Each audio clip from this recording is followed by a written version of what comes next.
بسم اللہ الرحمن الرحیم۔ شداد کا واقعہ اور اس کا انجام۔ شداد دنیاوی لحاظ سے کتنا بڑا آدمی تھا، اس کے بارے میں ایک عجیب روایت میں نے پڑھی کہ شداد پیدا ہوا تو ایک سمندر میں اس کی ماں سفر میں تھی، کشتی میں بیٹھ کر جا رہی تھی۔ راستے میں طوفان آیا جس کی وجہ سے کشتی سمندر کے تھپیڑوں میں آ کر برباد ہو گئی۔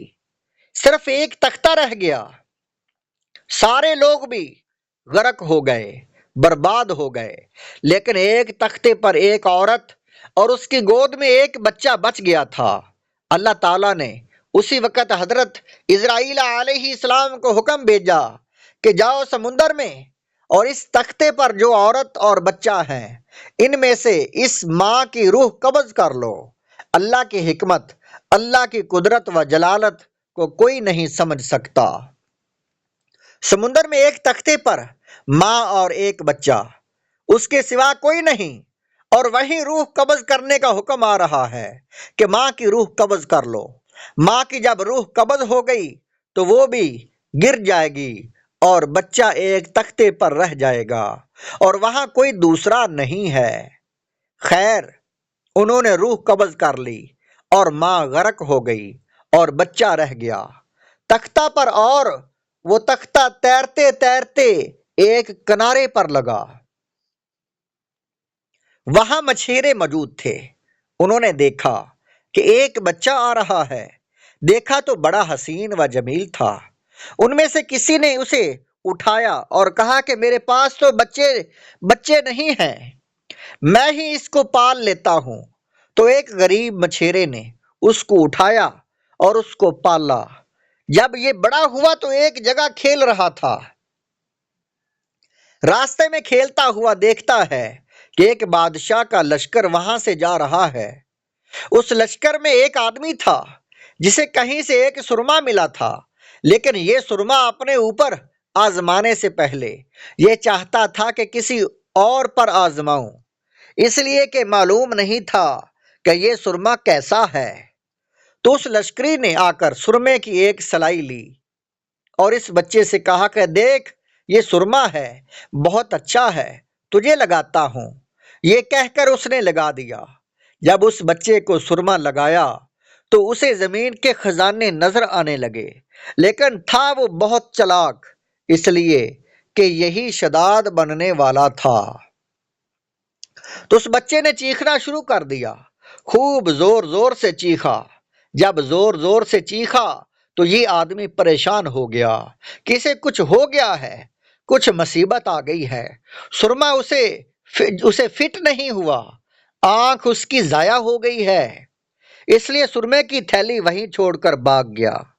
وہ بھاگا تو اس نے سرمے کی تھیلی اٹھا لی اس بچے نے، اور اپنے باپ کو جا کر کہا کہ میرے ساتھ ایسا ایسا واقعہ پیش آیا، میں نے چلاکی کی تو وہ سرما چھوڑ کر بھاگ گیا، اور اس سرمے میں ایسی تاثیر ہے کہ مجھے پورے خزانے زمین کے نظر آ رہے ہیں کہ وہاں سونا ہے، وہاں چاندی ہے، وہاں ہیرے ہیں، وہاں جواہرات ہیں، سب مجھے نظر آ رہا ہے۔ اس نے کہا چلو، جب یہ بات ہے تو کھدائی کریں گے۔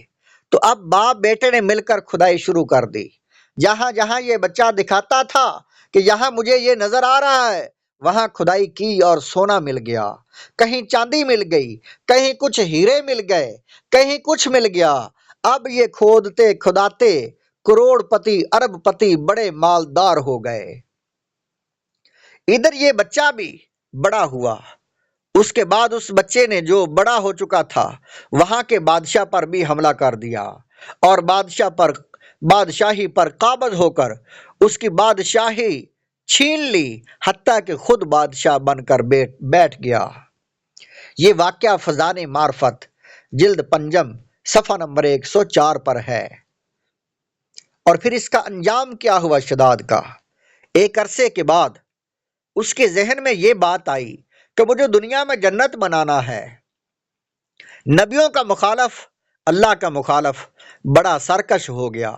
دماغ میں یہ سمایا کہ اب دنیا میں جنت بنانا ہے چنانچہ اس نے جنت بنائی، بہت بڑے علاقے پر اس کے گھر بسائے، عالی شان عمارتیں بنائیں، اس کے اندر درمیان درمیان میں باغیچے بنائے۔